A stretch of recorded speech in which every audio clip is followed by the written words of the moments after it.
honest communication, deep analysis always, and pushing us to come up with innovating solution to address the problems that we are facing. Mr. President. Thank you, Dr. Asrawi. Well, with my warm wishes to you all, I greet you this morning. And I thank Dr. Asrawi, Mr. Bossian, and all our experts, distinguished participants, speakers, facilitator, and supporters in IT for these promising short hours of discussion. The Lebanese economy. Well, it's a daring topic, I think. It's a very daring topic. We locals, and I think also international players, feel like we have become experts in the field without necessarily spending too much time on analyzing it, in many cases, especially in the media. And what concerns us also as regular citizens of this country is that we're not clear on where the horizon lies and where is it as a horizon. Since most academicians consider economics as a social science, it becomes difficult to find a balance between qualitative and quantitative elements of this study. So then, as we know, every opinion presents itself as credible, which is often the case in many of the social sciences. So the need, therefore, is for relatively, I repeat, relatively, free minds to reason together the conditions of the Lebanese economy. And then there's the human will, the human factor, its ethics, and its subjectivity. Add to it the political inclinations and emotions in the country, and then you end up with a blurry vision regarding the future of our economy. Probably nowadays it is easier to study the mysteries of the creation of the universe than to understand the enigmas of our financial and economic situation. Still, I believe in economics. There are simple truths that are always obvious. So it's not like everything is unclear. To understand how we can grow again, how the economy could grow again, and how we learn to manage well in this country, we need to understand the complexity of the economic things. We habitually in Lebanon count the internal political, moral, and strategic failures of the country all day long. And then we count the external reasons for making our conflicts so sharp.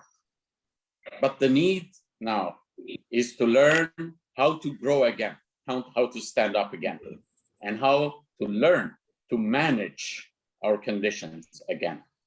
We know that in economics, we know that the eco or oikos part of economics is easier to conceive than the nomia of the economia. That is, it's easier to understand who we are as a country, as a people, than the way we should manage our accounts, manage our activities, manage ourselves, manage our resources, human, financial, material. Now, the fact that Haigazian University is surrounded by numerous banks, it's just a 2-minute walking distance, numerous banks on 2 or 3 blocks from Haigazian University. And the fact that my office is 290 meters away from the central bank does not necessarily make things easier for us. Maybe it makes it even more difficult. Thus, the need for such conferences and such experts for our discussions. With that lighter note, I hope, I remain thankful to you all for this conference, and I look forward to learning from you in this hour or 2 hours. So thank you so much, and all the best to you. Thank you, Mr. President. Thank you.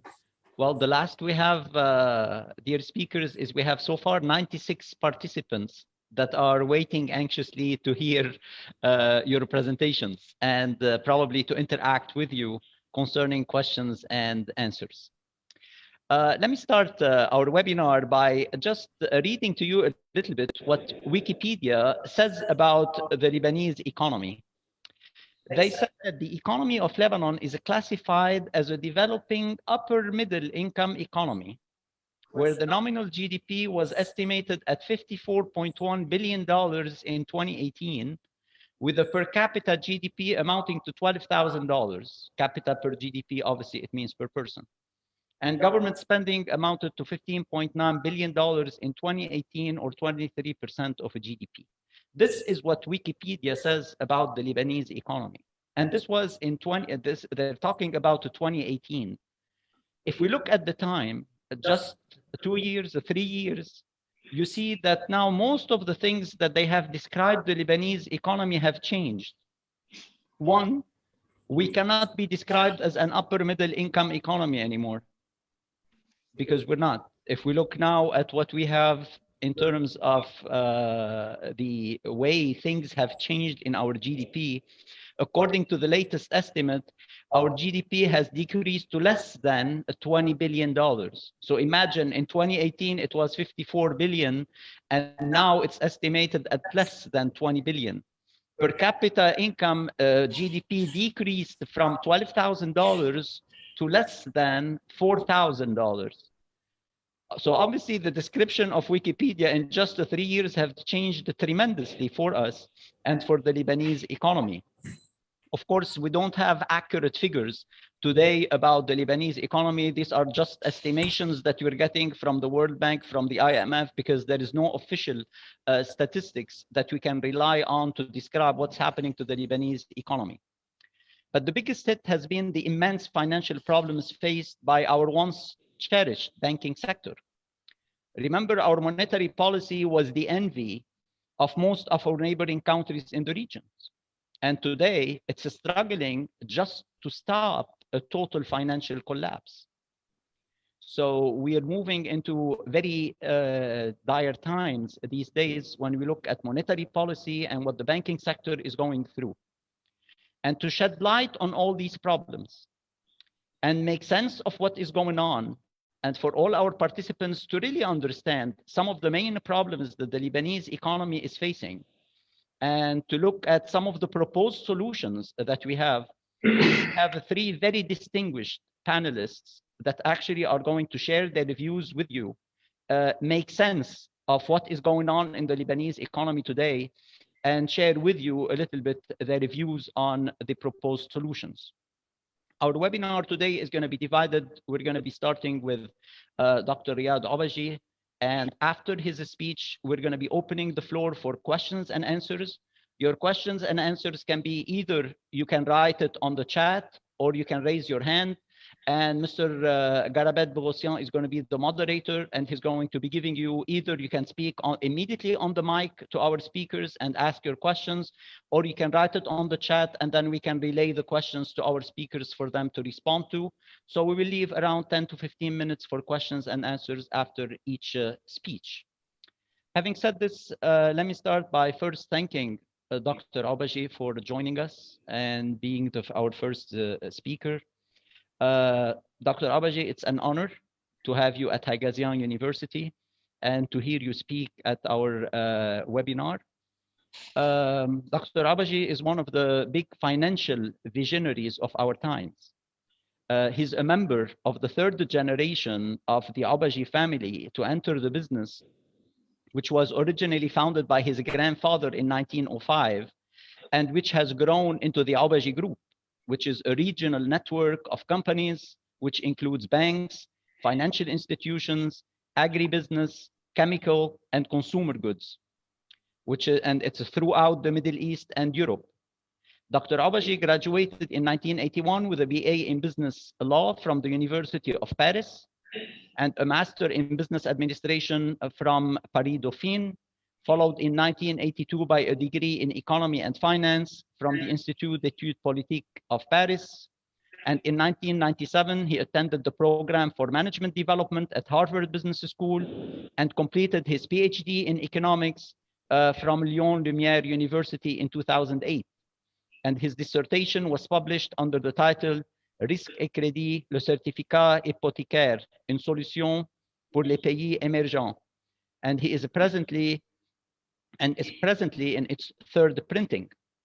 Dr. Obegi has over 35 years of extensive bank management experience. He's the current chairman and the general manager of BEMO Banque in Lebanon. He's the chairman of Banque BEMO Europe and Luxembourg, and is the chairman of Unifert Holding, the chairman of Obegi Group, and the chairman of CHO Advisory. It's an honor to have you, Dr. Obegi, with us, and the floor is yours. Thank you. Thank you very much. I'm very proud to be in front of Haigazian University, and a little bit ashamed because I cannot say more than one word in Armenian. So I'm very ashamed because my grandmother is Armenian, was Armenian, and I cannot speak anything in Armenian. I have to say first of all a few words about the crisis, then about the CHO, what we are trying to promote. So first of all, about the crisis, you said that the situation is very dire, and it is absolutely true. I think that Lebanon today has dropped, its GDP dropped by 50%, unemployment is probably more than 50%. There is massive immigration, there is very little work, security will decline, there is no government, or rather the government has resigned, but this does not mean that if the government has resigned, we should be resignated. If we analyze a little bit the situation, it is less bad than we think. First of all, we are all talking about the debt of the Lebanese state. But if we look at the market prices, in fact, the Lebanese state is today one of the richest in terms of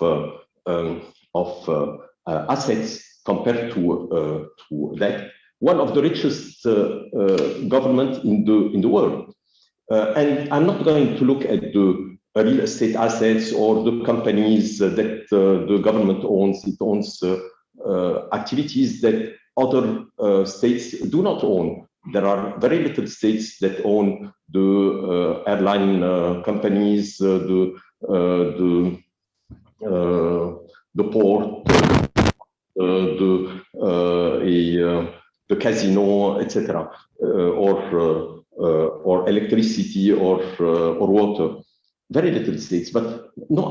Let me look only at the liquidity only, cash. What does the government through the central bank as cash, and what does it own? Market price. Today there are $20 billion in old dollars. $20 billion. This was the debt as it was calculated 2 or 3 years ago. $20 billion in Lebanese pound. What is it worth today? The $20 billion in Lebanese pound. It's worth probably 2 billion. So we have 2 billion. Then we have euro bonds, around 20 billion, that is due to somebody else than the central bank. $20 billion of the Lebanese bank. What is it worth? 15%. So we are at 3 billion. 2 plus 3, 5 billion. Local dollars. What does it owe as local dollars? All in all, $80 billion. This is what the central bank owes. $80 billion in local dollars means $20 billion in French. So 20 plus 3 plus 2, $25 billion. And the central bank is saying, I have in my vaults, or in correspondent bank's account, I have $20 billion. And the central bank is saying, I have $15 billion in gold, which means that if they have to pay everything today at market prices, they still have $15 billion. So the Lebanese state is not broken in terms of assets compared to debt, but it is broken. It is bankrupt because it has declared bankruptcy, and the wealth of Lebanon has been destroyed by the action that have been done by the government and the central bank. The it is true that they could pay everything. It is true that they have a lot of assets. It is true that all those assets can be deployed in a far better way, but Lebanese have lost faith. And I think that this is the most important, that a country cannot work without faith.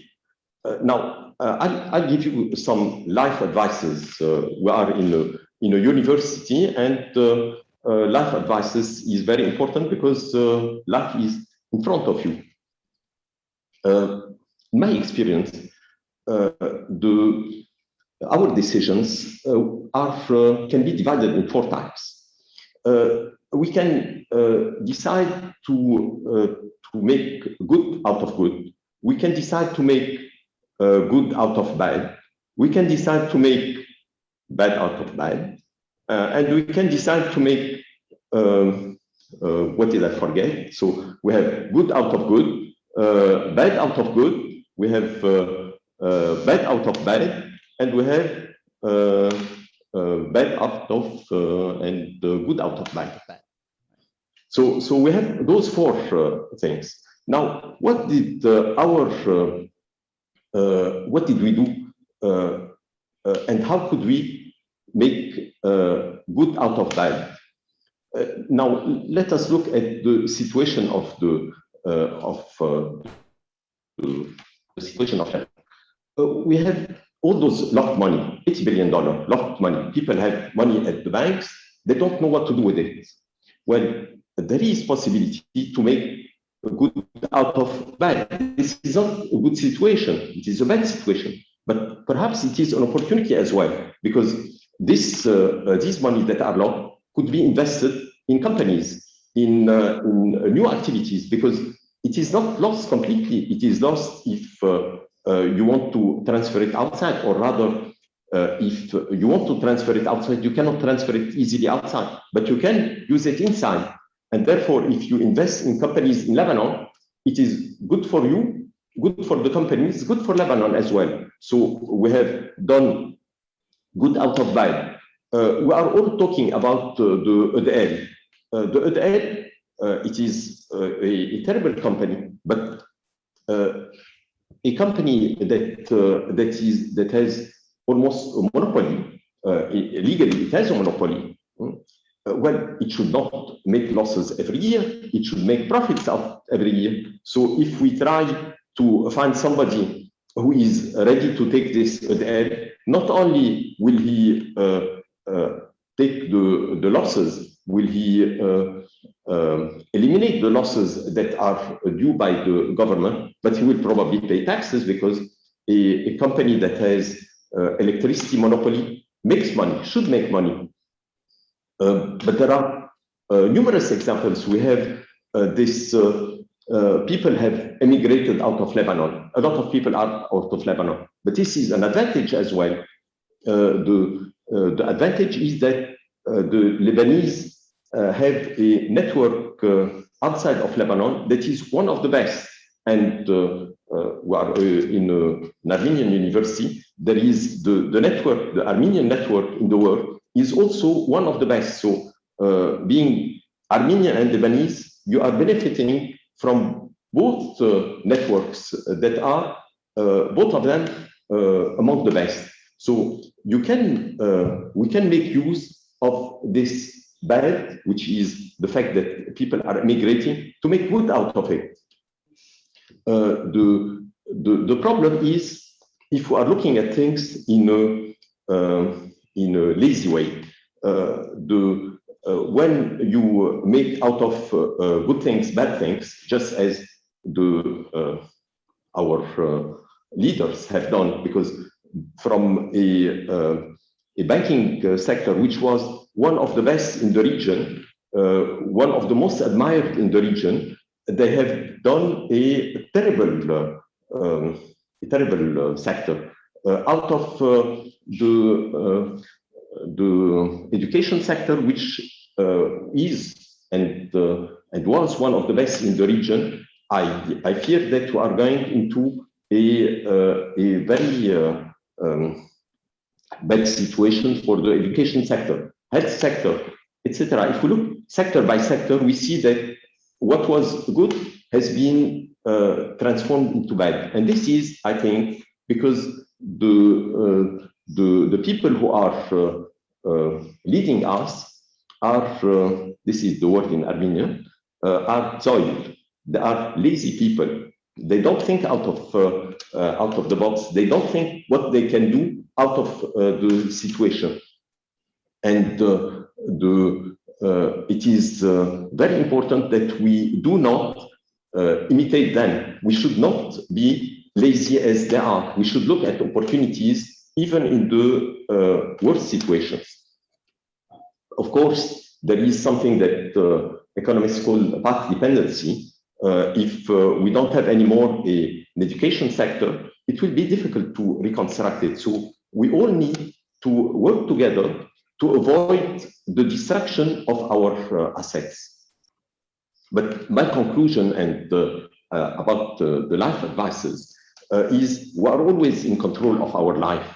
You are always in control of your life. So whatever the situation, try always to find in the most difficult situation, what is the possibility, what is the opportunity that is hidden behind the difficulties.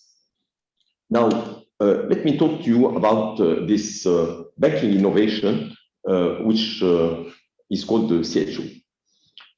First of all, the initial application, which we call the CHO Prime. What is it about? In any country in the world, the real estate is one of the most important assets. It has the human capital, but non-human capital, the most important is the real estate. We estimate that the real estate value in any country in the world is between 10 to 20 times the GDP. 10 to 20 times the GDP. So in the case of Lebanon, because Lebanon is in a special situation, I think that we are going beyond the 20 times the GDP, because on the one hand, the real estate has not dropped as much as the GDP, and we saw it.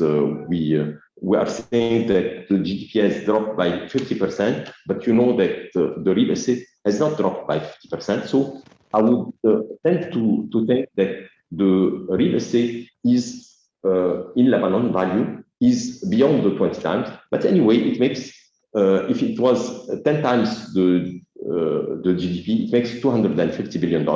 I think that we are closer to 700 billion, but let us say 250 billion. $250 billion. It is a huge capital. Huge capital. It is 25 times what we hope that the IMF is going to give to Lebanon. So huge capital. How can we use this huge capital as a capital, not to plant on it or to live in it or to rent it? No, as a capital. If we own a real estate that is worth, let us say, $100,000. What can we do to use it as a capital? We can very easily mortgage this real estate and borrow against it. And therefore, the money that we have borrowed, we can invest it in one of our projects. And therefore, this real estate has served as a capital to allow us to do a project. But if we don't have a project, what can we do? We have an alternative. It is to find somebody who has a project, but he does not have capital. So we tell him, well, I allow you to lend, to borrow this money. I lend you my mortgage. You are going to borrow from the bank. You are going to do your project, and you are going to pay me something. So your capital, here again, has been used as a capital, and you have earned something because the person who has done his project is going to pay you something for it. But unfortunately, we don't trust each other too much. So we are not going to lend our mortgage easily, except if it is somebody of the family or somebody who is very close to us. So we are going to lose this capital value in our real estate for most of the times. And if we look at how much is mortgage compared to how much is the value of real estate, we see that not even 10% of the real estate is mortgage. So we have 90% of the real estate capital that is unused as a capital. Now, if it was, instead of being real estate, if it was money we can put in one of our projects, we can lend it to somebody, we can even invest in the company of somebody, and we have a third option. We can put it in the bank. And what is the job of a bank? The job of a bank is to borrow money from people who have money but no project, and lend it to people who have projects but no money. As simple as that. This is the activity, the main activity of a bank. So they take from one hand and they give from the other hand. And in the meantime, the owner of cash is happy because he is getting part of the profits that are generated by the project. The project owner is happy because he has been able to do his project, and the bank is happy because it is taking something in between. So if we try to apply the same for this huge capital, we are talking about, in the case of Lebanon, $250 billion. What can we do to try to use the banks in an efficient way? Well, let us do the same. Let us allow the banks to borrow a guarantee, a mortgage guarantee. So they are not lending, they are borrowing a mortgage guarantee, so that borrowing this mortgage guarantee will allow them to borrow money from other banks, because their job is always to borrow money. So they will, the idea is you deposit in a bank this mortgage guarantee, just as you deposit money. So you are lending to the bank a mortgage guarantee, and the bank will be able to borrow from another bank. And this will allow to make this capital more, this capital we are talking about $250 billion, more active, not zombie. In order for that to happen, I'm not going to elaborate too much about the CHO prime, because it is not our immediate urgency ourselves. In order to do that, we need a law. Why? Because you can deposit money in a bank, but you cannot deposit a guarantee in a bank. So we need a law. And we have a law proposal at the Parliament of Lebanon. But as you know, the Parliament of Lebanon has presently things that are much more urgent. So this law is not going to happen soon. We are not forgetting about it, we'll continue, but it is not the most urgent. But there is something that is more urgent. And this does not require a law. And this is the second application, which is called the CHO Pro. So today, if the GDP is so low, it is in part because the banks are spending money. As economists, the lending and GDP are correlated. So when bank goes down, GDP goes down as well, and vice versa, because they are very much interlinked. So today, we have to find a way for banks to lend more. They can lend a lot of local dollars, a lot, because they have a lot in the central bank of local dollars. But they have a problem. It is their solvency. They cannot lend too much because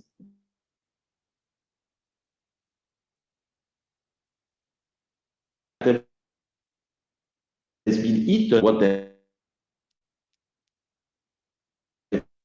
even when what they have lent to companies or to individuals who are unable or with difficulty to pay. So their capital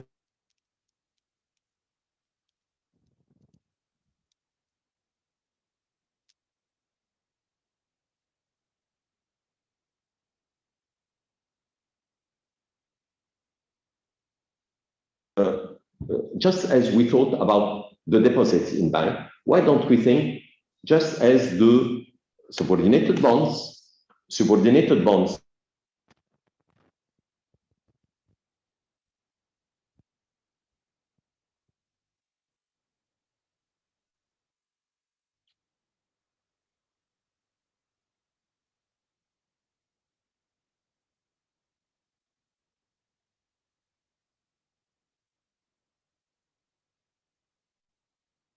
Dr. Obegi, we have lost your voice for a second. If you can just pause. We have lost your voice. Subordinated bond.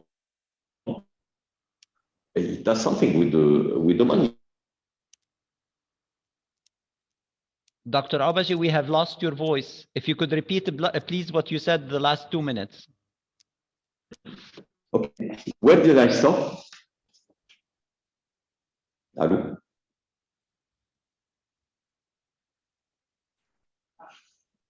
Where did I stop?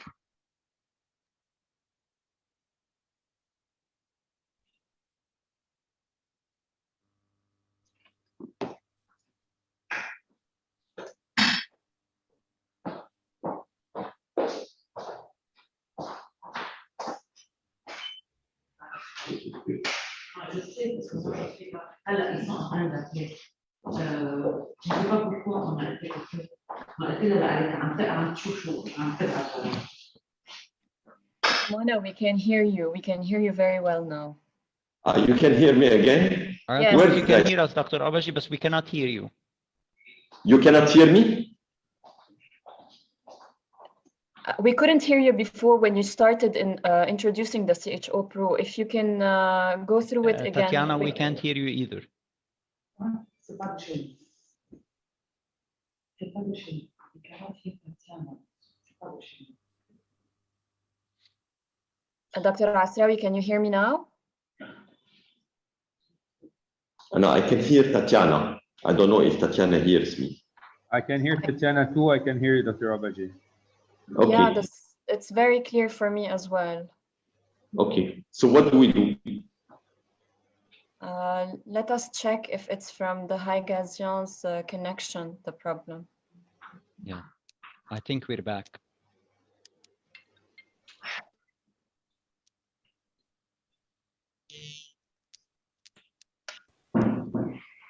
Dr. Asrawi, we are back. Yeah. Okay, Dr. Obegi, sorry, we're back. We lost the connection for a couple of minutes. So if you can just ask you please to just repeat for the last 2 minutes you were speaking, this is when we lost you. Okay, so I finished about the CHO prime and I was going into the CHO pro, right? Yes. Okay, I think that this shows that we have to be persistent, otherwise we'll not arrive to anything. The CHO Pro is in order to improve the solvency of banks, because the banks, in order to be able to lend, they need to increase their capital. And it is very difficult today to convince somebody to put money as capital in a bank, because everybody is saying, well, the banks are almost bankrupt.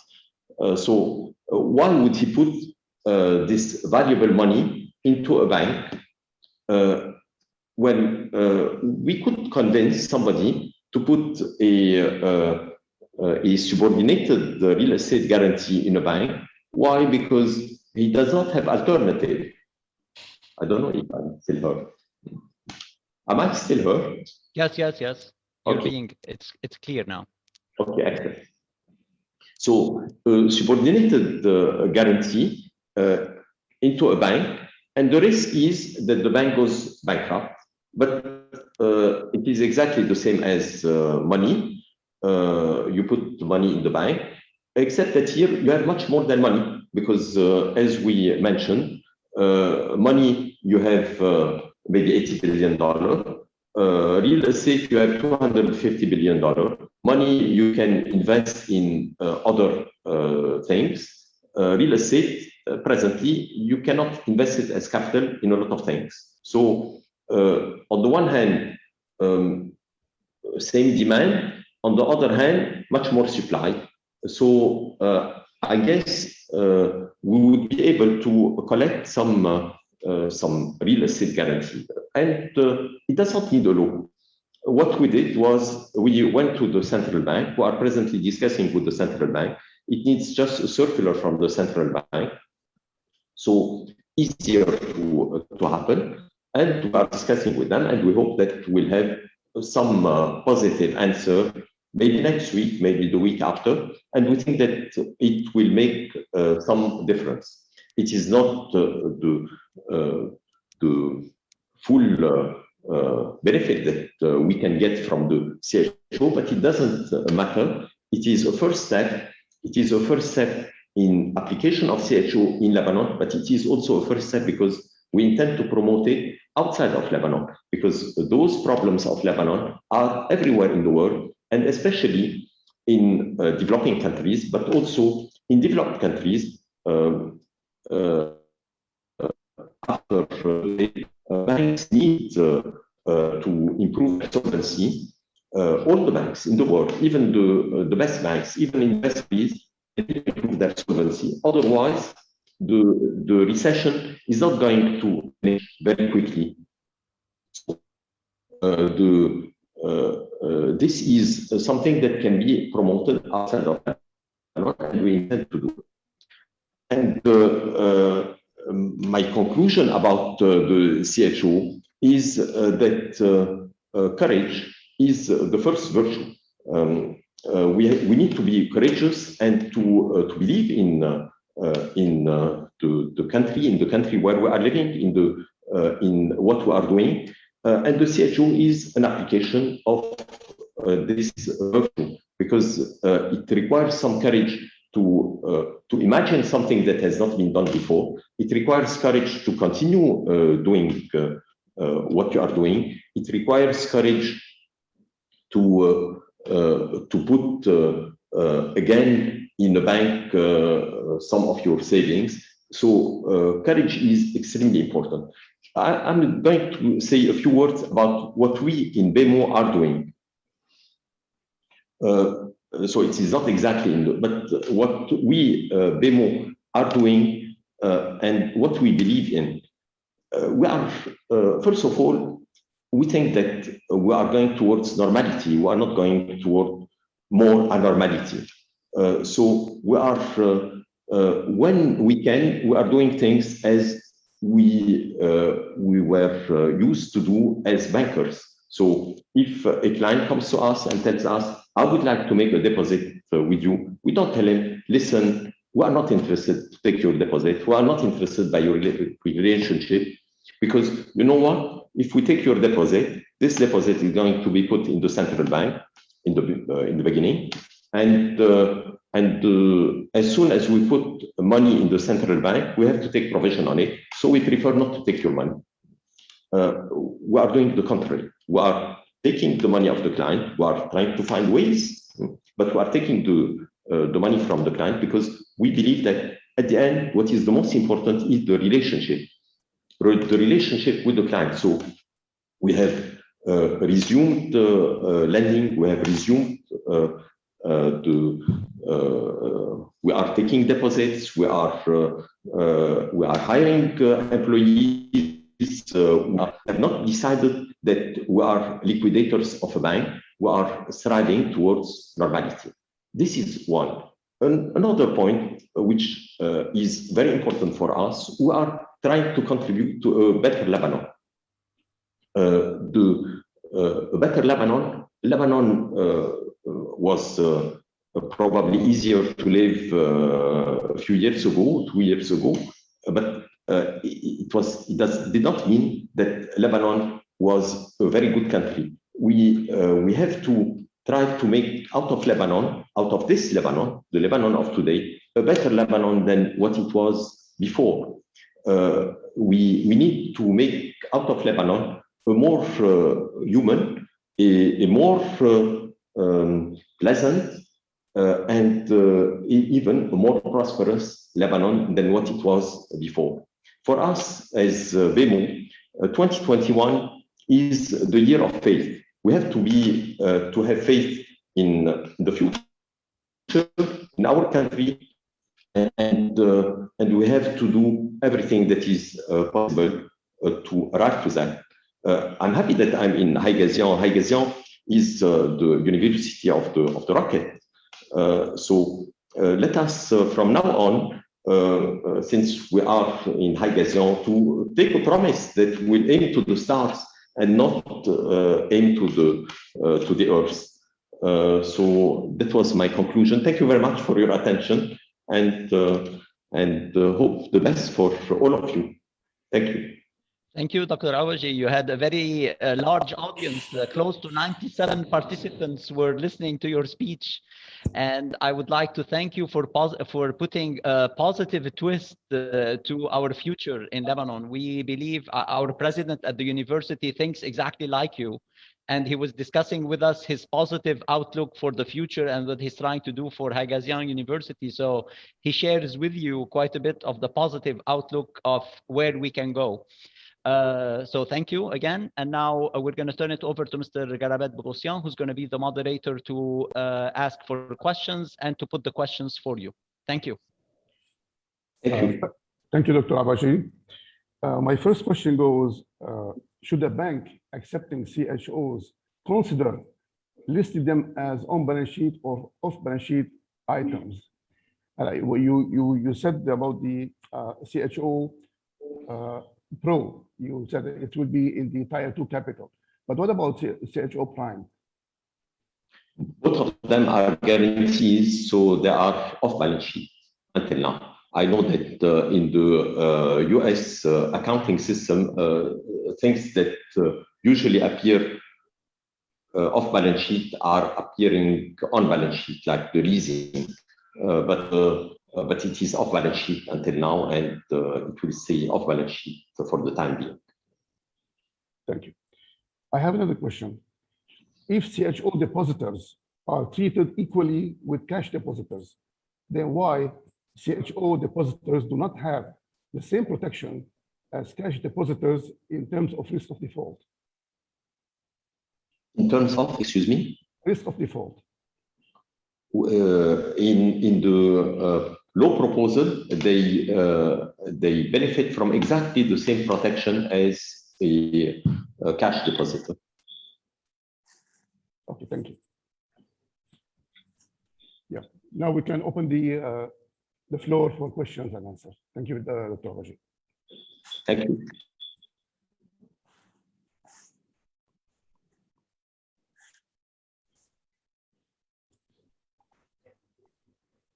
Yeah.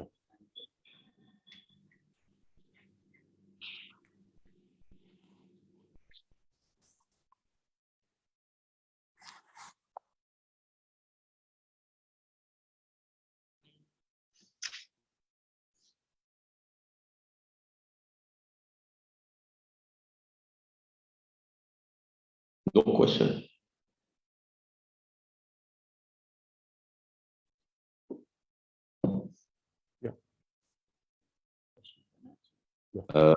Yes, I think that privatization of state-owned companies is a solution, but I don't think that it should be done immediately, because it's going to be done at a very low price. But there are possibilities to adjust the price after.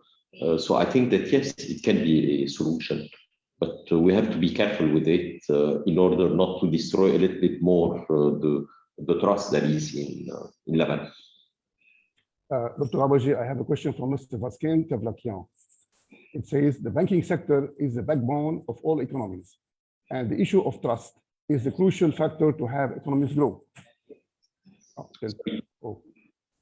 I didn't hear you very well, excuse me. I will repeat it. So Sorry? the question goes from Mr. Vasquin Kavlakian. The banking sector, Okay. yeah, it goes as the following. The banking sector is the backbone of all economies.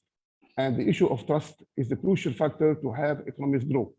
Nowadays, the trust in the Lebanese banking sector has been disturbed. What are the aspects to having the banking sector regain its previous vitality that was one of our national prides? I think that if we look at it from a state or a government perspective, well, they first of all they should stop saying, you know what, 40 banks is too much, 10 banks is already too much. Lebanon can live with 5 banks, and those 5 banks are not even the ones that are here. So if they avoid making such declaration, it would be already a big thing. Second, if they say, well, we owe the banks because the central bank owed the banks $100 billion. If the central bank says, I'm going to pay back the banks, maybe not immediately, but I'm going to pay back the banks on 5, 10 years, whatever, then this also will restore trust. And this is from the side of the state. From the side of the banks, they should act as I think BEMO is doing, which is we are working, we are not closing, we are not firing our employees, we are not selling our assets, we are not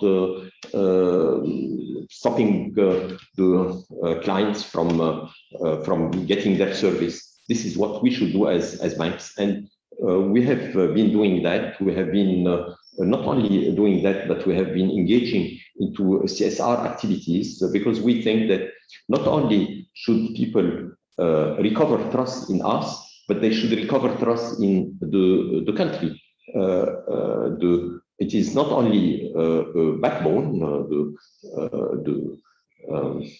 the banking sector, it is living in symbiosis with the economy. So if the economy recovers its trust, the economy will recover trust as well into the banks. So this is what we have to do.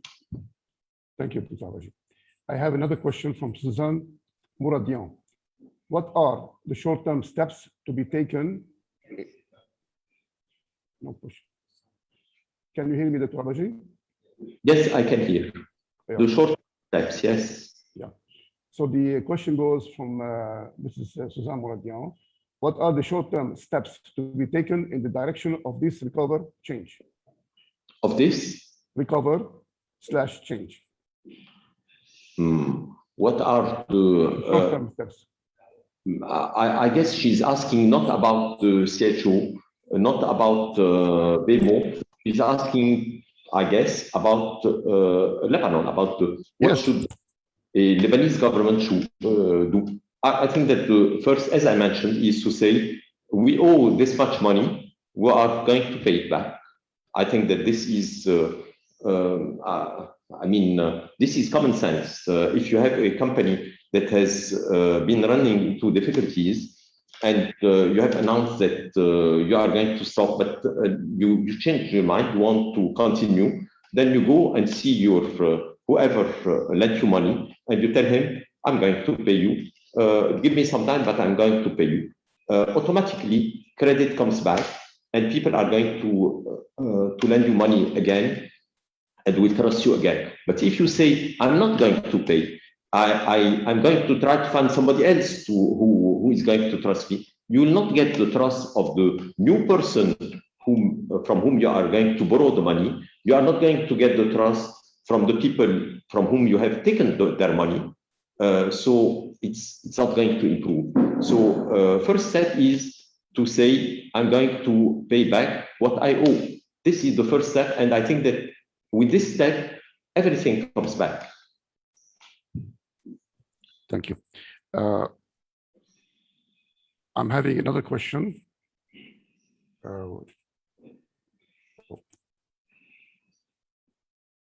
lost something here. Okay. The question goes from our faculty colleague, Dr. Annie Tortian. Can you hear me, Dr. Obegi? Yes. Okay. It says, Dr. Obegi, how do you comment on BDL circular number 154? On what? BDL circular number 154. 154, the one about the 3% and the 15% and the 30% and the. Yeah. I think that it is not a very very, how would I say, purposeful decision, because as I mentioned, the objective is to restore trust. So when you are telling somebody, bring back your money 15% or 30%, but if you don't do it, I'm going to transfer this to the Anti-Money Laundering Commission, and it has to be blocked for 5 years. I think that you are not telling the person to whom you are talking that you have trust in him and he should have trust in you, because trust is something that is bilateral. It is not unilateral. You are telling him, trust in me, but I don't trust you. So I don't think that it will meet the purpose. This is for the 15 and the 30%.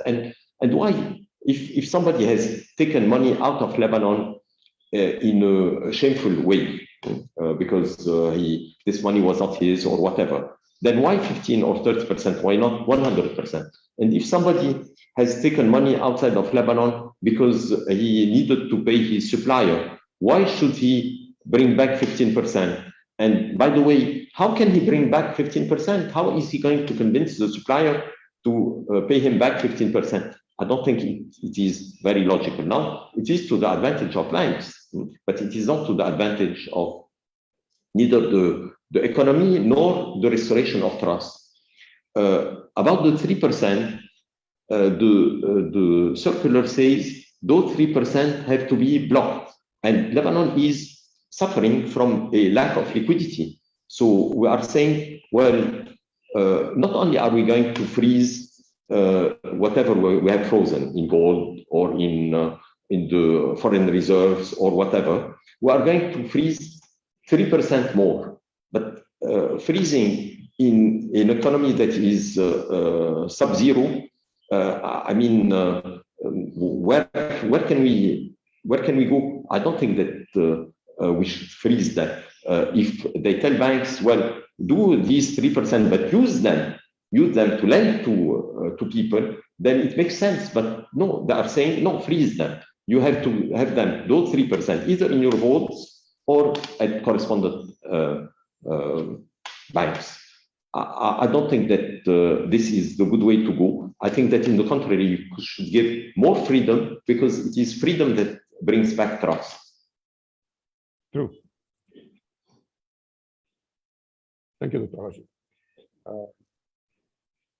I think by this, we'll finish this section. We go to the remaining two prominent guest speakers, Dr. Fouad Zmokhol and Dr. Sami Nasr. Oh, okay. So today we are honored to welcome our two prominent guest speakers, Dr. Fouad Zmokhol and Dr. Sami Nasr. To start with, we would like to introduce Dr. Fouad Zmokhol. Dr. Zmokhol is currently President of the Association of Lebanese Business People in the World and Dean of the School of Business and Management at St. Joseph's University, a Professor of Managerial Strategies and Entrepreneurship and Leadership.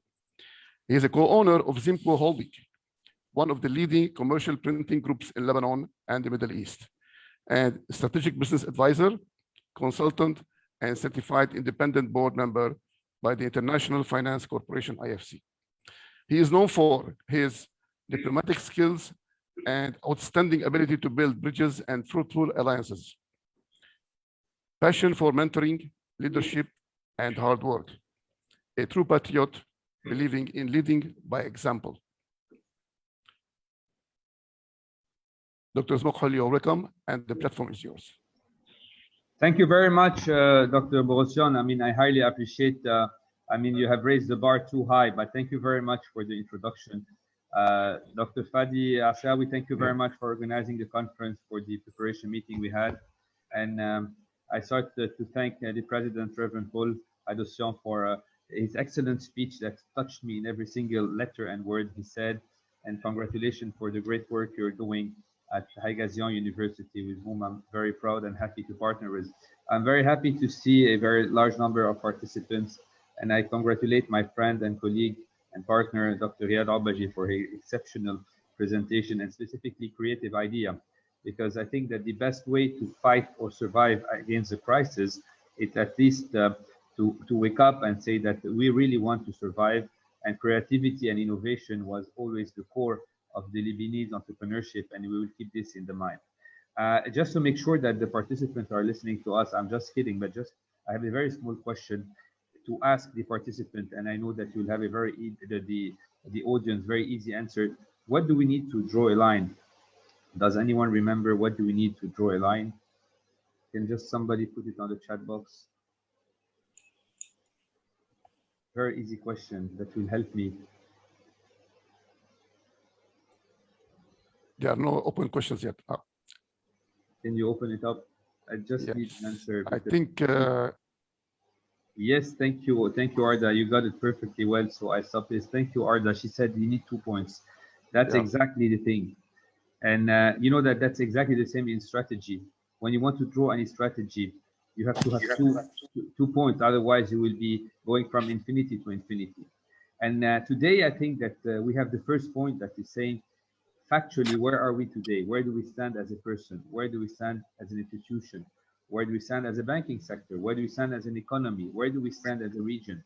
Where do we stand as the world? And before doing any strategy and going into any discussion, I think that each one of us has to do this exercise to see exactly where do we stand based on facts, based on assets, based on point of strengths, based on point of weaknesses. And I think this is an exercise that can differ from each person to the other, even if we're in the same company or even the same country and region. And the second point is in objective. We can have long-term objective, medium-term objective, short-term objective, but I think we have a common objective, which is to survive.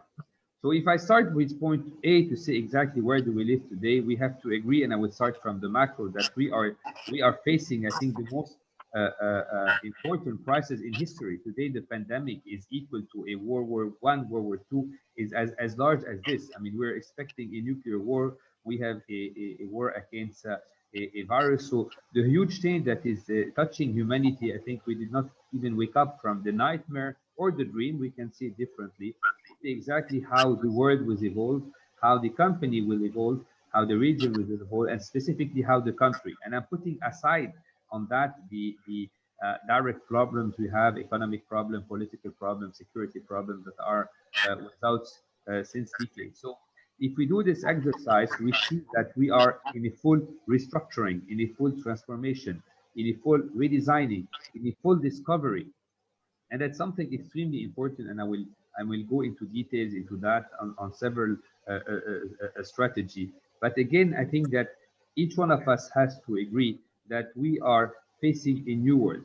The worst to do is to take what we used to do. For example, I used to say for accountant, I mean, if you bring any P&L of a company, a balance sheet of a company, and say, okay, I want to adapt this to this new environment, this is the worst to do. To start, we have to start from scratch. We have to start on a white paper. What do we have in our assets is the assets we own. It's the experience, it's the learning curve, are the human resources, are what we have learned. But at the same time, we have to take this and to put it in a new mix to face the new, I would say, the new stability. The worst to do when we face a crisis, and I hear this statement every single day, when are we coming back to normal? Unfortunately, the answer is very clear. We're not going back to the normal, because the new normal will be different from the old normal. We're not going to travel anymore to have a meeting or a board meeting. We will have this online.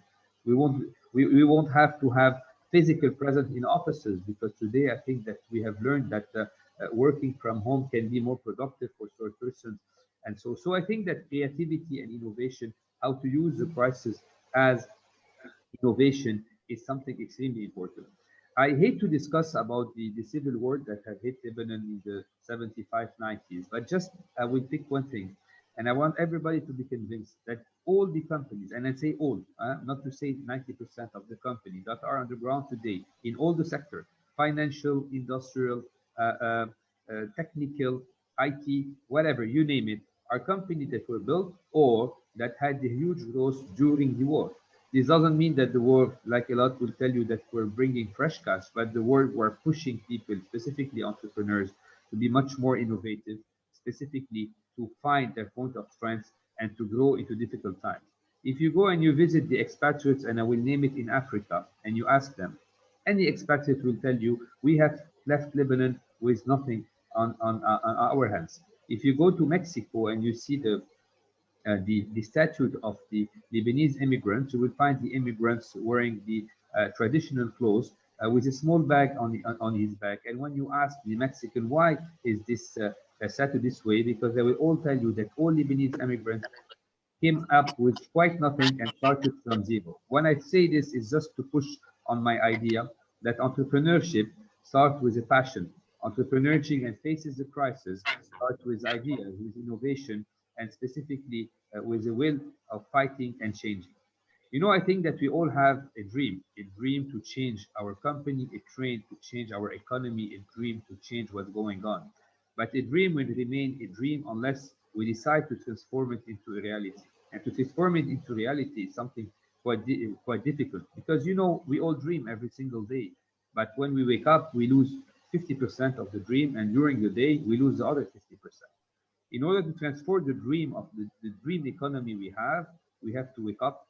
And the first thing is to put a very clear objective.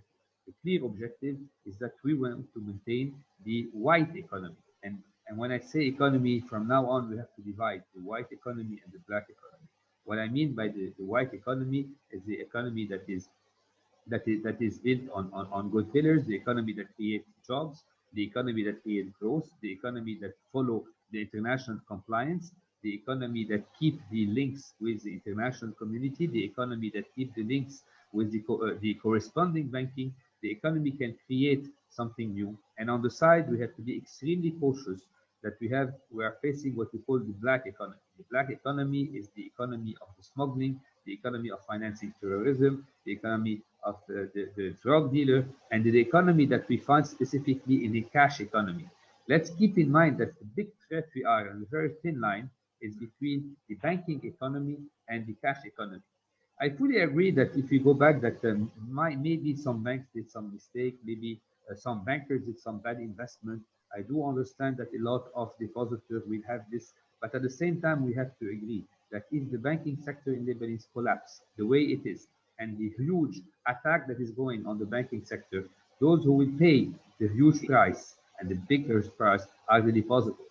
So there is a full strategy going on, in my view, local and even regional, to hit the banking sector badly. And by hitting the banking sector, that can even lead to a bankruptcy. This is not small, because by losing corresponding banking, by losing international support, by supporting the black economy, we are hitting the banking sector and we are hitting the depositors. So this is very important to be focused on the white economy, and specifically how to divide our dream of the economy into reality. To divide this dream, and I'm going back to my initial status, is that we have to have very clear objectives.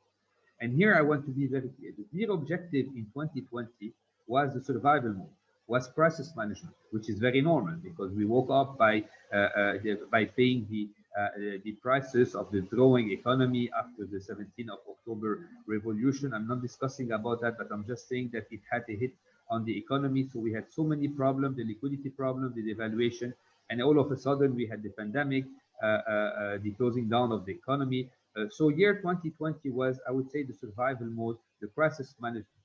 However, the worst would be to take this crisis management and keep it for a couple of years. You cannot be in a crisis management for 2 or 3 or 5 years. That's as if you have somebody that is lost in the sea and he's hitting all the sides, I mean, just to keep alive. Yes, you can do it for an hour, for 2, for 3. But if you keep hitting all the sides, I mean, you will grow. So the idea is how to transform the crisis management of the economy into a decision economy. Decision means so many things. D with a big D, because by decision you can divide. You can divide to be acquired.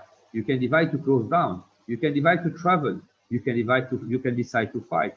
You can decide to make a merger. You can decide to make acquisition. But in year 2021, my view, we have to make very clear decisions based on the objective. If the objective is to survive, we have to take the appropriate decisions that goes on that. And again, I go back into creativity and innovation. So a dream starts to become reality when we have the clear objective on the short, medium, and long term, and when we start to build a clear plan and a clear objective. I go back to my 2 points. We agreed, and I have the perfect answer that we need the full 2 points. But once you have the 2 points, you have the status where we are. We have the small objective or the short-term objective where we're going. We draw the line, and the line will become a plan, and the plan will become the strategy, and the strategy will be divided into a small objective, saying, okay, what we do, number one, how you will divide your resources, how you take out, I would say, your sales people to transform them into technical people, how you use your assets, which is, for example, a product or a knowledge or a success, and you try to export it to bring back some fresh cash to survive. So these are the kind of new maneuvering units that we should use to transform the dream economy we have into a clear reality. Otherwise, it will keep a dream. That's exactly how we're listening, and this makes me laugh and cry at the same time when you see our politicians say, well, we have the IMF coming, we have the Said conference coming. I mean, this is not even a dream. I will tell you why, because it becomes a dream when you have a plan. I cannot say I have an IMF coming until this minute I did not propose any clear single plan. I say officially. I cannot say I have said the conference coming to finance my economy, and I have to be extremely honest. You know that in French, said stands for Conférence des réformes avec les entreprises, which is the reform conference with the companies. Until this minute, I did not have implemented any single reform that is requested by said conference. I did not have submitted, and I'm really sorry for that, any single project with international audit, internal audits on the plan. So again, this is very important to see our dream economy with a clear plan. And again, I have to be extremely objective on that.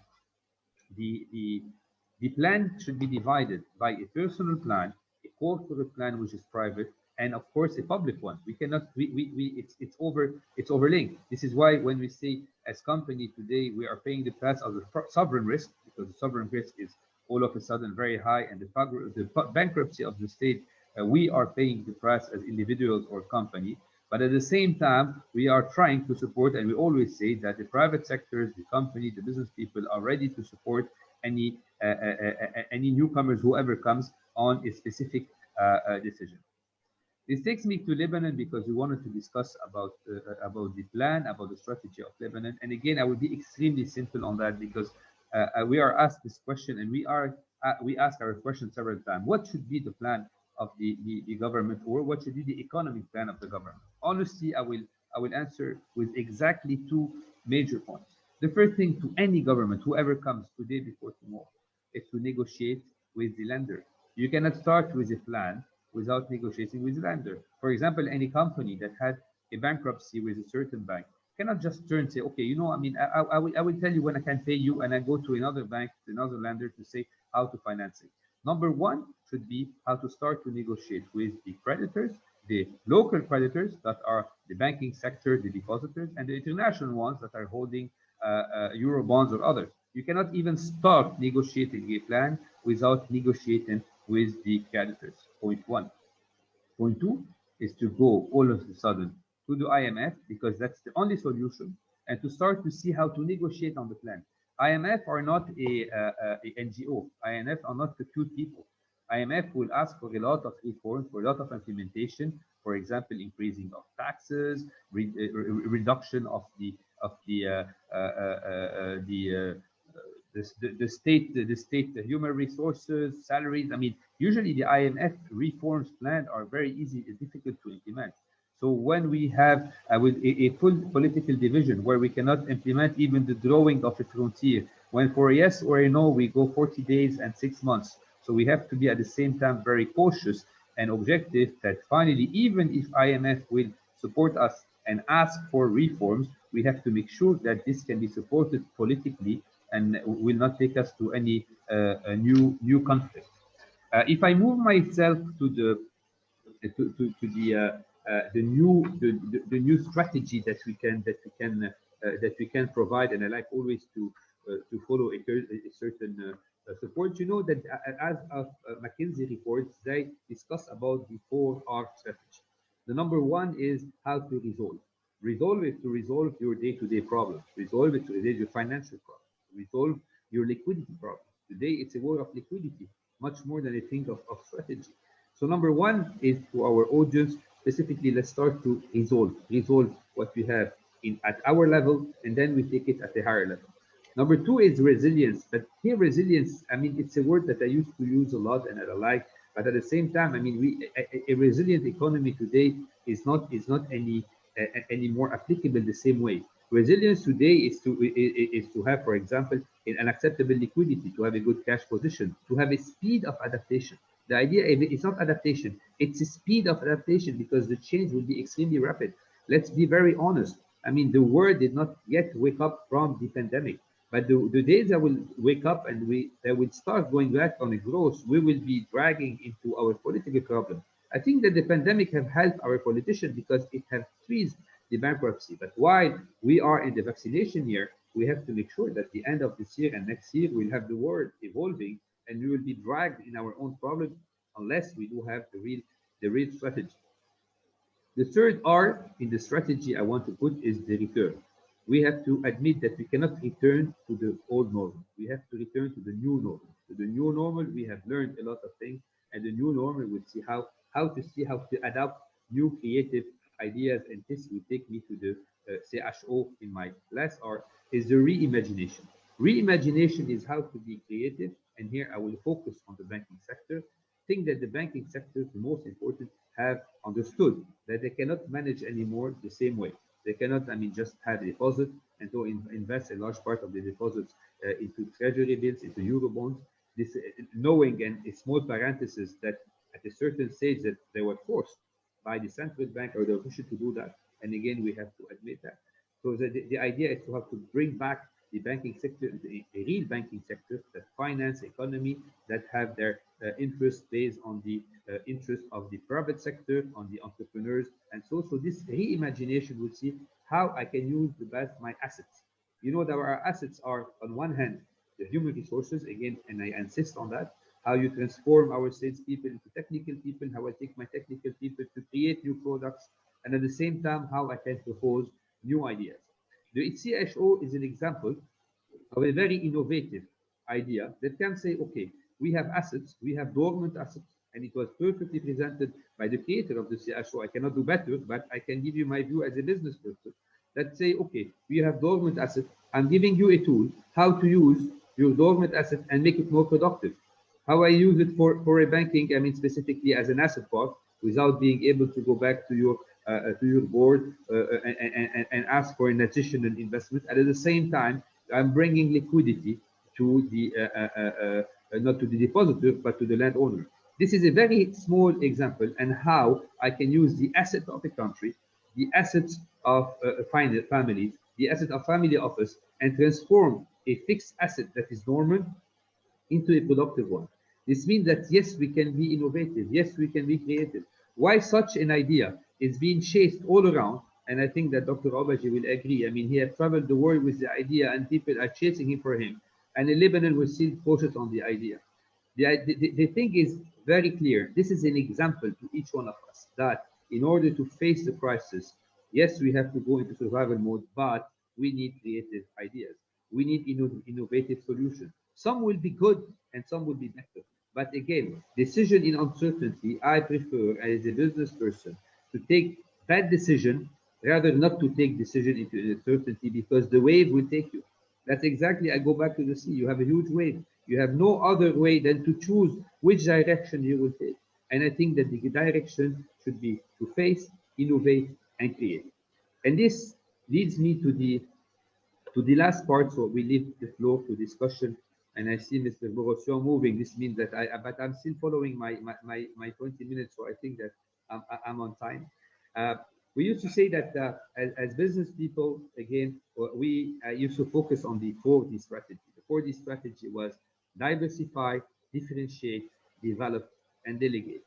And just an idea, diversification was always the best way to reduce the risk. Diversification, it's a high cost, maybe a low return, but the diversification will always, yes, I will answer on the bail-in for Mr. Haigazian just as soon as I'm done. So number one, the idea to face the crisis is diversification. Diversification would be to be innovative and to diversify your products, your people, your markets, and your ideas, and even your social group. This is very important. So diversification today is extremely core of the essence. And again, an example of the CHO is an example. On one side, a diversification of the risk. On the other side, it's a development. Why it's a development? Because I'm using the assets in a productive way. I'm developing what I have, and again, I'm trying to generate some cash on both sides. On the banking side, that is a tool to bring back some of the confidence, and other side to the depository side. The third one, which is a delegation, and here that's very important. I think that today we used to have, I mean, now as academician, we used to teach our students to find how to fill vacant places. Unfortunately, the bad news is there is no more vacant places. When we have a vacant place, we don't replace it. However, I can tell you that companies are looking for people, for new champions, for new leaders that will come to tell them what to do, because nobody knows what to do. We are in a fogging area. So who better than the new entrepreneurs, who the newcomers will come to say, okay, that's my CV, that's what I know, but that's the plus I can give you. I can develop this product, I can develop this idea, I can develop this market. So this is very important to know that I think the whole market in Lebanon, abroad or the world, are looking for the new intrapreneurs, not even entrepreneurs, intrapreneurs and the entrepreneurs within companies that will come with new innovative idea, that will come to develop such an idea. Again, by creating new SBUs, for example, I mean, I will take the perfect typical example of the CHO. The CHO was initiated by Dr. Obegi. They did a small, I would call it SBU, an entity. There's people working on it. There are people developing, moving forward, doing some investment, and that will start giving results. Exactly the same way. That's a perfect example of creativity, innovation to face the crisis. The new 4Ds today, the number 1D is to discover. We all want to discover the new world. We want to discover the new economy. Exactly like Christopher Columbus went to discover the United States. Exactly like the Phoenician went to see a trader. That's exactly history repeating itself. We are here to discover the new history. And honestly, I look at this extremely positively on the way. On one side, yes, we have this stressful environment. On the other side, I'm very happy that history will remember each one of you. You know why? Because your children, your grandchildren, your great-grandchildren will say, you know, we have our ancestors who survived 2020. They survived the international war. They survived the pandemic. They did growth. They did that exactly as we say to our grandfathers who survived World War I. Or we have somebody who were in the camp in the World War II. Believe me, I mean, this is history. So today, we are part of history, but we have a chance and opportunity to shape history, not to wait history to shape us. So we have a chance to shape the Lebanese economy. The Lebanese economy, I mean, the bad news, it's a completely bankrupt economy. The good news, it can be constructed easily with the speed of adaptation, with innovation, with creativity, and with new design. So yes, we want to discover, we want to design the new strategy, but we have the third D to decide. Because if you take no decision, this means no advancement. So yes, we have to divide, and yes, we have to deliver, because when you decide, there is a delivery. Sometimes we will lose, sometimes we will win. But the most important, in Arabic, we say, حركة فيها بركة.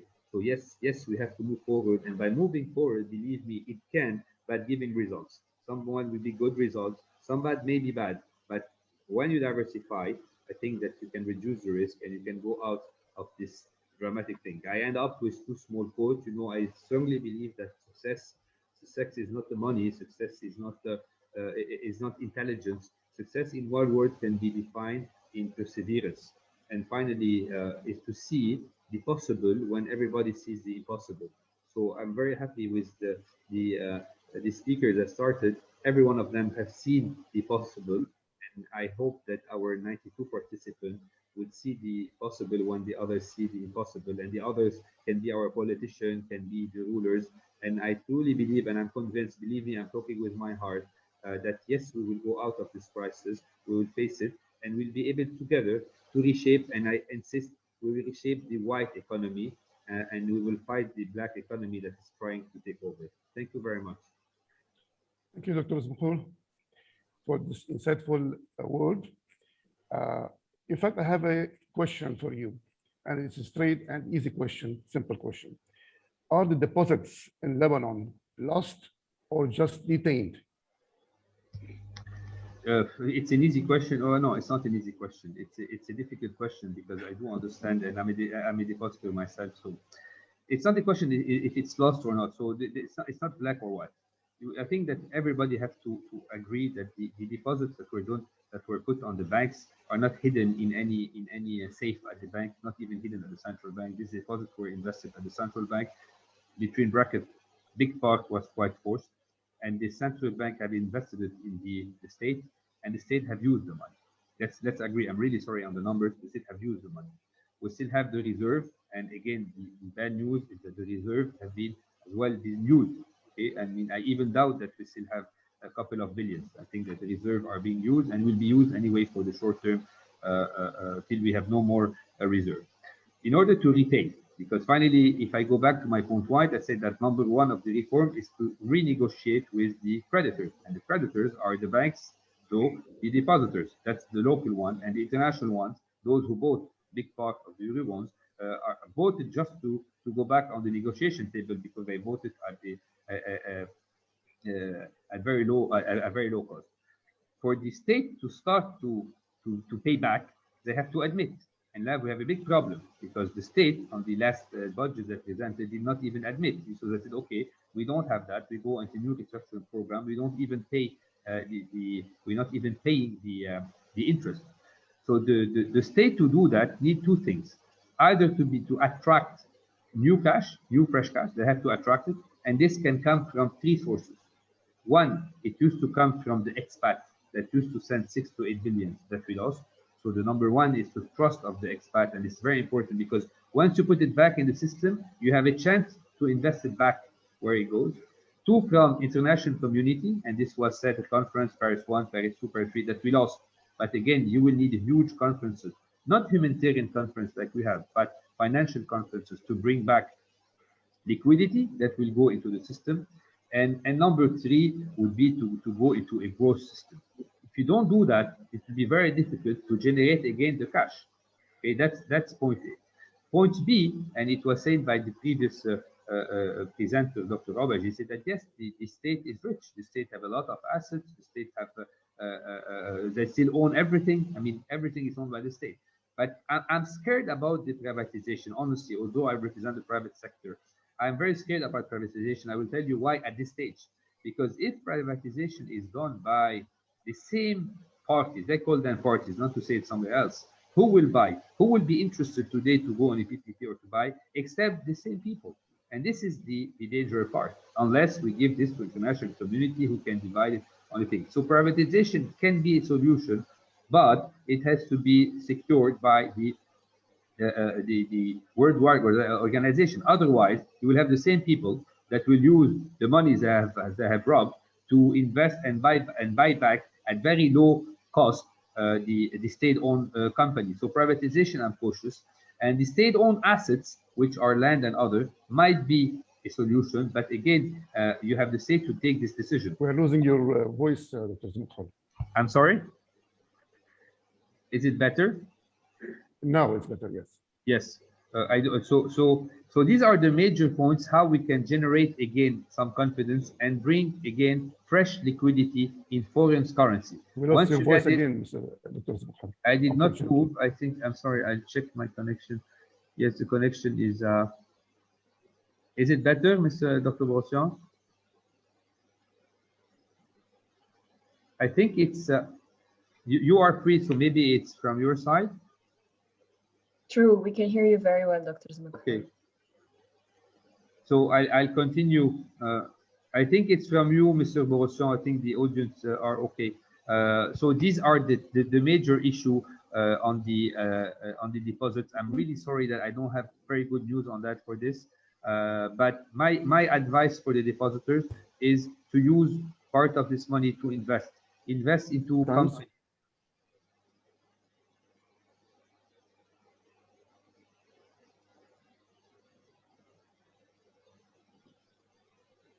Is it okay? Well, is it okay? now it's okay. All right. I think it's from your side, but still.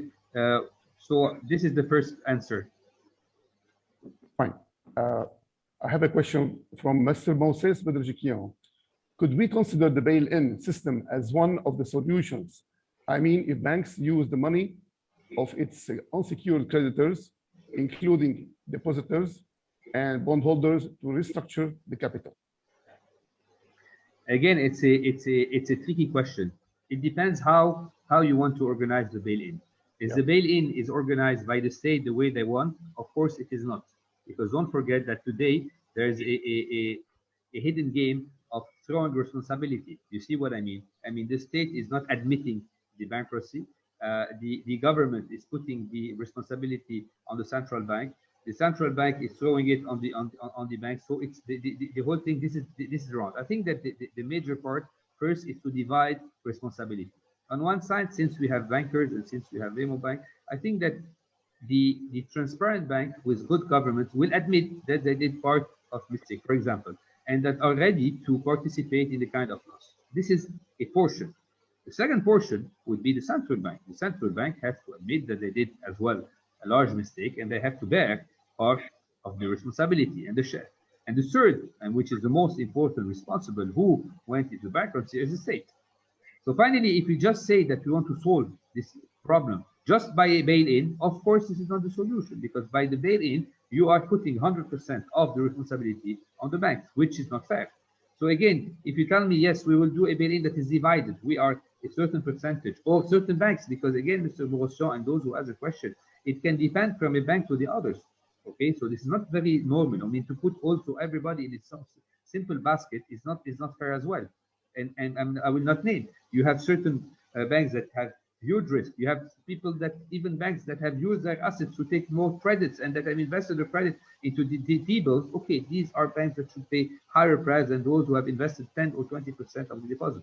So bail-in can be a solution, but it can be done in a completely strategic way with the bank, with an approval of the bank, with the board, with the central bank, and with the government. And if you divide responsibility, I think this can be acceptable. But in case you just throw it just on the banking sector, this will in my view, will generate anything. And don't forget, again, you have banks. I mean, you have the state that say that banks today, for example, worth zero. We heard this from officials. Okay, very good. If the bank's worth zero, you want to make a bail-in, so you're giving a state or part to the depositor, and at the same time you tell them the value is zero. So there is, I think, a hidden game behind it. So the bail-in, the way it's proposed by the government, unfortunately, is not the solution. An organized bail-in in a structural way might be, but again, I'm very cautious. This has been to be very good, and I'm sorry to be very blunt on that. Those who have caused the bankruptcy, those who have caused the downfall, can never be those who find solution in any place of the world. So specifically in Lebanon, that's exactly what we face in any board. Yeah, Rabet, I have something to say about it. Can I say? I was sure about it. I was looking forward for it. You're most welcome, Dr. Awaji. Okay. The problem is that there are the most important asset is not the capital of banks. It is their knowledge capital. It is the fact that they know their clients. This is the most important. And when they are talking about bail-in, in fact, they are talking about liquidating this asset that is very important. But what I find a little bit abnormal is that we are saying banks have done terrible things. We are going to allow the creditors to become shareholders of those banks by eliminating the initial shareholders. But what about the central bank? Why it is impossible to have a bail-in into the central bank? the central bank owes banks $100 billion. Well, let the banks own the central bank for $100 billion. If the government is ready to put $100 billion of capital into the central bank, then the banks will own 50% of the central bank. And I think that it would be a very good investment, because if it is managed by banks, and by the way, I think that the central bank is one of the best managed public entities, but I think that the private sector is better managed than the public sector in general. So I think that bail-in, why not bail-in of the central bank? Thank you, Dr. Haji. We have 3 questions on the Q&A. You want me to answer them directly, Mr. Borussia? Unfortunately, we have to move to the Dr. Nasr. Okay, I will answer them live to Yes. Mr. Annie Tortian and Mrs. Bossani. I'll do that. Yes, thank you. Thank you, Dr. Zmokhol. Thank you, Dr. Haji. So we move to our third prominent guest speaker, Dr. Samir Nasr.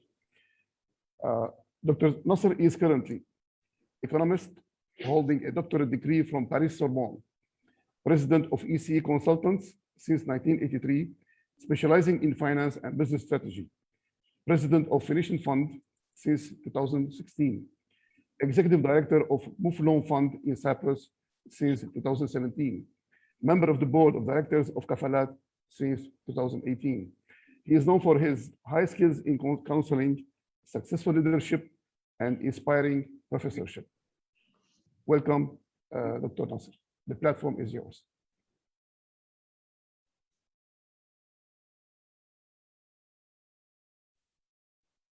I would like to thank Haigazian University for this opportunity. I would like also to say that has always been an advocate of CHO with Dr. Obegi, and I have a full support for that solution. But I will be brief because unfortunately I have to leave at 11:45. I have a previous meeting with London at 11:45, but I will try to be as rapid as possible. My point is that for me, all the solutions are possible. What is Dr. Zmokhol is proposing is, of course, something that can be undertaken. But for me, there is now, after 18 months of very deep crisis, one truth, that the solution could not be except comprehensive. Everything is linked in this economy, like in the body. You cannot find the solution for the heart if you have a kidney problem, if you have an hypertension, if you have a diabetes. Now you have to make a protocol. Variables cannot work independently, no more.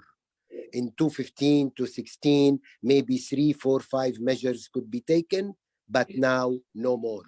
You have to take a comprehensive measure in order to rebuild confidence.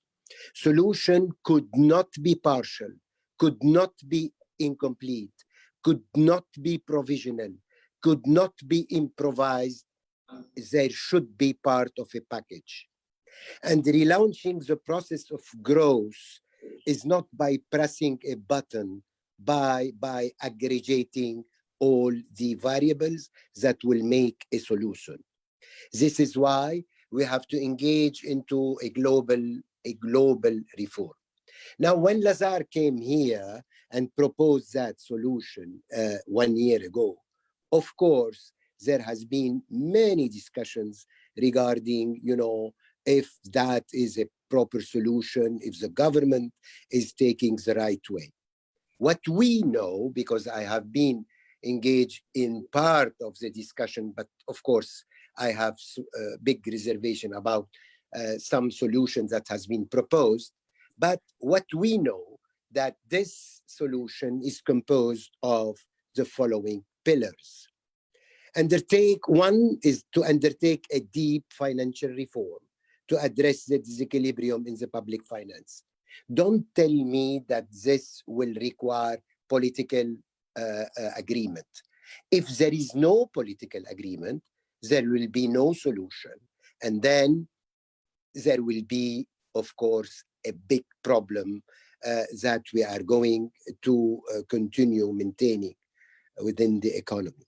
Second pillar is to create what is my suggestion, a sovereign fund to include all public assets, company, institution, and real estate to establish sound financial control and optimal management without engaging for now into any type of privatization.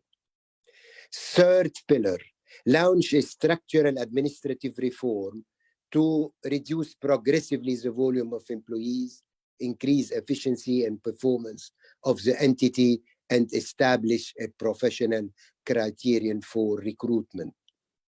Fourth pillar, and is actually being discussed in the parliament, set up a procurement law to secure a healthy process and to reduce corruption. Fifth pillar, undertake all measures to reduce financial waste, overlap of prerogatives, expense control, and optimal management through permanent review of spending and efficiency. 6.1, determine what is not existing now, clear chain of command for decision-making, decision-taking, responsibility, accountability, and control. 7, engage into a governance that lead to transparency, rapidity, and cost reduction. 8, engage into banking reform, aiming at creating maybe double currency, fresh dollar, and LBP by reducing, and this is my suggestion, by reducing till eliminating fake dollars progressively, systematically, while reducing the effect of the creation of Lebanese dollars that has been created in a period of a huge deficit of LBP, of the balance of payment, with the free transformation of LBP into dollars.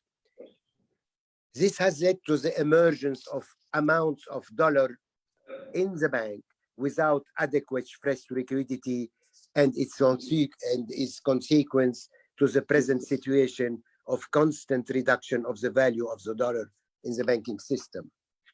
Re-injecting liquidity in the system will not be possible without an IMF program after a clear plan to restrict private and foreign debt, along with the creation of what I suggest, specialized fund to finance business, housing, infrastructure, export, expansion, import substitution, and all related activities. The third is re-establishing confidence to ensure complete and total soundness of the system, where the dollar in Lebanon is real and compensated in New York and not in Beirut. 11, restoring confidence in LBP will not come but from gradual reduction of public finance deficit, restoration of sound system, relaunching of capital inflation control, and decrease of money supply. The more drastic the measures are, the more rapid the recovery will be. Also, engaging into a full-fledged program to support private sector is a must to revise the economic sector, to improve employment, to stimulate growth, to increase export, and to solidify our economic capacity. Incentives, low taxes, grants, facilities could be granted as much as possible to ensure this rapid takeoff. Also, social net should be established as soon as possible to provide for at least 500,000 family financial support versus the progressive lifting of subsidies for 3 years and the decreasing rate. And that will reduce the $4 to $5 billion that we are wasting every year. Also, establishing a special support for talent and professional should be granted, especially to motivate competent people to return back to Lebanon or to stay in Lebanon, especially in the sector of health, education, technical fields, including industry, and IT. Other issues, such as retirement fund and entities supervising utilities and various public institutions, should abide to serious governance reform as well as optimization of functioning. Unless to confirm that the process should not be possible without a coherent and acting in a complementary way, modernized procedure, installs the rule of law, and determines way to increase the level of confidence in the Lebanese economy. Any suggestion that would only address a specific issue will not be realistic and have an impact or an important impact without a full and integrated reform. There is no way to propose partial solutions because it will be too late to produce positive effects. The full machine has been to be regenerated, able to stimulate growth and equitable distribution of wealth. Am I optimistic? Yes, I am. Why? Because I do believe that if this machine is regenerated, it can produce. We have talents, we have diaspora, we have technical ability, we have university, we have an educational capacity, we have a good health system. However, we have poor governance. I am optimistic because if we take that decision, we can relaunch the process of growth. But if you tell me it is impossible because there are bottlenecks, there are obstacles, or they don't want, this is another issue. I hope that if all that framework is established, I think that many proposals, such as CHO, will be much more, we will have much more impact and will produce very good effects. I would like, just before ending, I'm sorry to has been not long but short, I would like to have three comments. One, are our deposits lost? No, they are not. We can, if the machine is relaunched and if the growth is regaining and if the reform are undertaken, of course, these liability will be recovered. Not at the same time, not in the short term, not perhaps entirely, but we will have many chances to get a good part of them. The second reality, can we relaunch the activity without undertaking political reform? I doubt. Three, and the third point, can we have a certain hope that the program can be implemented?